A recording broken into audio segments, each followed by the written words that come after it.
My UCSF intern experience was a very important part of my City College of San Francisco education. My biotechnology degree is a mix of practical hands-on experience and the theory I learned in class. Much of my classroom experience was online due to the pandemic, so I'm very thankful to all the members of the O Lab for allowing me to volunteer. In this short presentation, I want to show how my foundation classes align with my lab experience. I hope this presentation is helpful to the future City College biotechnology students. Before my internship experience, I had online introductory Bio 11 class and BTech 14A laboratory techniques. These classes taught me the basis of lab work and the basis of genetics. As an intern at UCSF, I also had in-person and online training opportunities. I was able to learn mice handling techniques with both online and in-person certification classes. In 2021, for both the summer and fall terms, I felt really lucky for the patience that my internship mentor had with me. The reason is because at the same time, I was doing solution prep, genotyping, and completing lab reports at the O Lab. I also was taking classes at City College that were helping me learn these skills.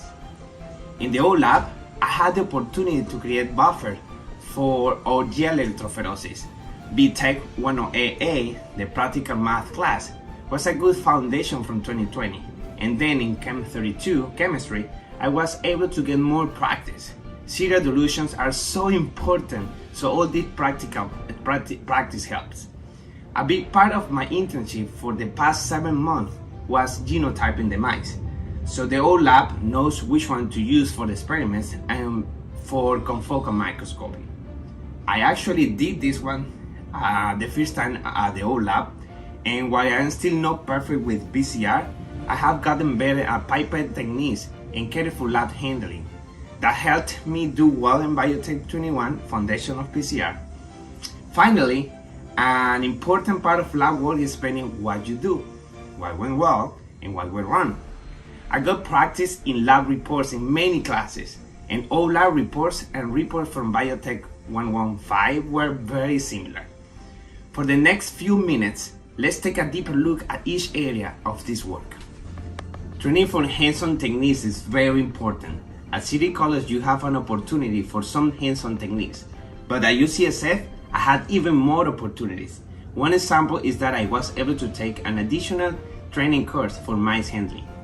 We learned how to handle mice and maintain a colony with water and supplies, and also how to keep yourself safe as you take care of the mice. I learned how to identify the shape of the mice, tag them for tracking and experiments, and also how to snip their tails so the DNA could be extracted for genotyping and lab experiments. Solution prep is foundational, both for school and for industry experience. At the O Lab, we use type buffer to run the gel electrophoresis. We had 20x stock buffer and we used 1x for the PCR. For example, if we needed 1 liter of type buffer, I mixed 980 milliliters of water with 20 milliliters of type stock. I now understand why this dilution is so important. A single lab can have a lot of experiments and it wants to run, and each have their own requirements. So it is important to understand what are you doing and follow the protocol closely. If you get a dilution wrong, the rest of the experiment will be a waste of time. It's really frustrating after hours of an experiment that results do not work. This happened to me and it happens to you, it's okay. It's part of the learning process. But my advice for you is to read the protocol twice, make any calculation twice, and then do the solution. Also, do not rush. Steady hands and taking notes as you go to help them to make yours successful. In class, we learn the main step of PCR. It requires pre-work in the lab to create a master mix solution.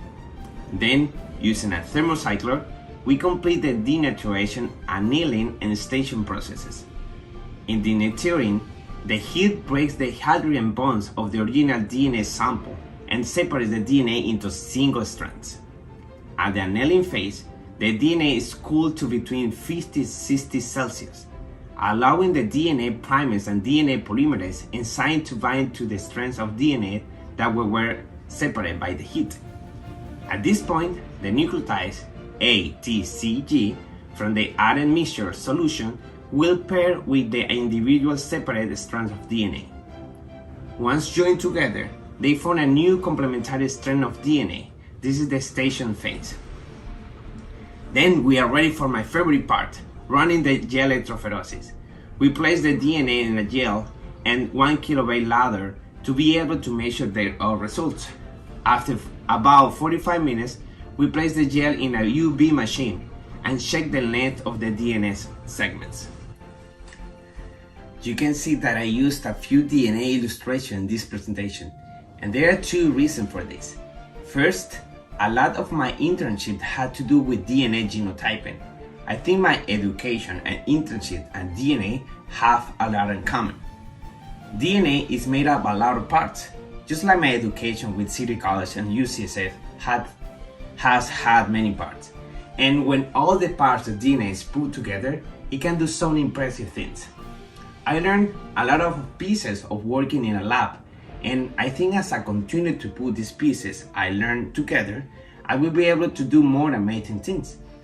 I have worked with Tony on lab reports, and I think it's a great example of putting all the work that I have done together.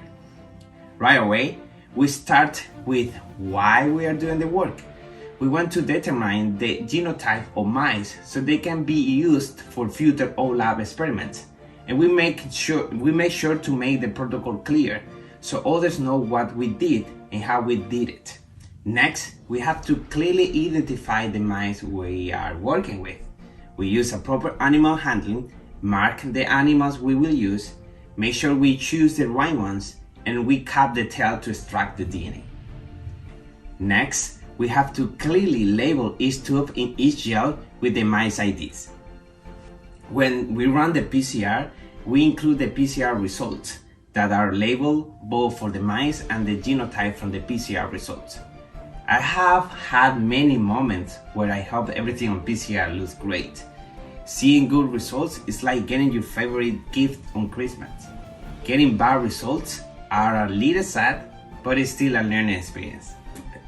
Finally, we briefly talk about the results, and our conclusion explains if the experiment was successful or if there are additional steps we need to do.